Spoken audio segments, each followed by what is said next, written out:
Hello, so welcome back to my channel. In today's video I will show you how I did this color highlights. So this is the before, it's her natural hair, and this is the after.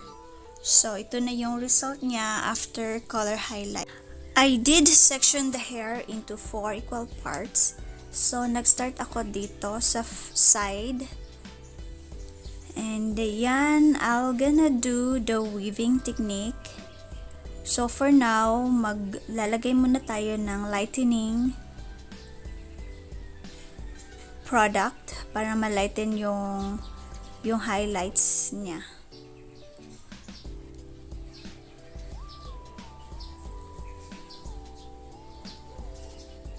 So yan, I do the weaving technique.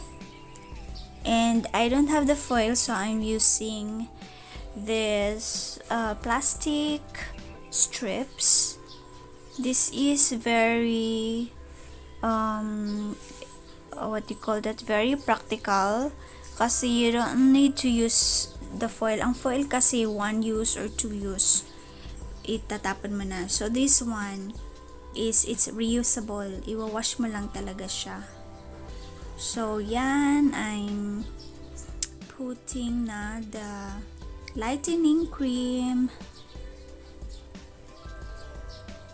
So for the mixing, I will put it in the description box, but usually I do 1:1 ratio, and I used 9% developer dito. So, I am using the Helida, yung 5-0 ng Helida, yung fading cream. So, this is not bleach, this is a fading cream, which is safer sa hair. Kasi yung buhok niya is rebonded ito, but it has been rebonded for like a year.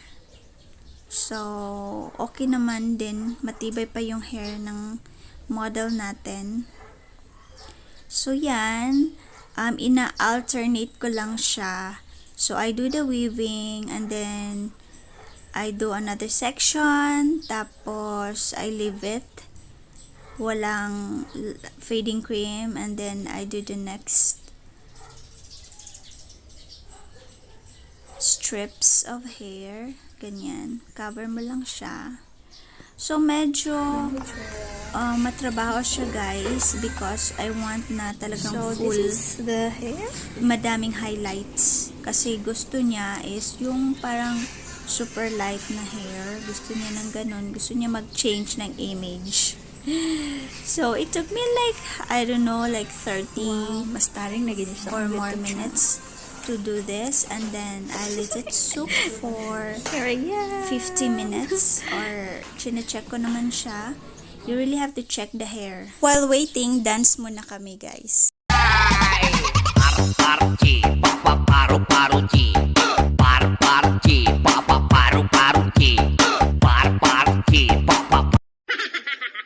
Bawi.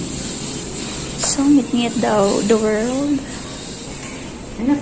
So this is just a fading cream. This is not bleach, but fading cream lang siya.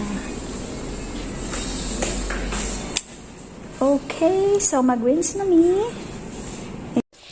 So this is the result of the fading cream after washing.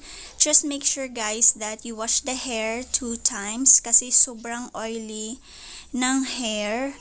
It's because of the fading cream. Iba yung ingredients niya, content. So, yan.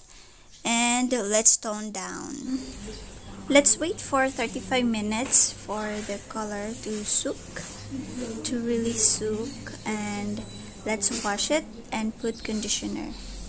And voila! Ito na siya. Super Highlights. talaga.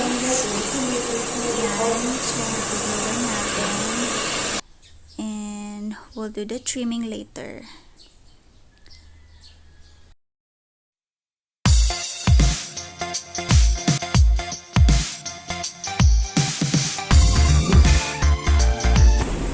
Natatrip ko, nagtripan ba? Nga naman. Ipalupad-lupad. Ayaw. So, money siya. And here she is. Na-change yung mga radan.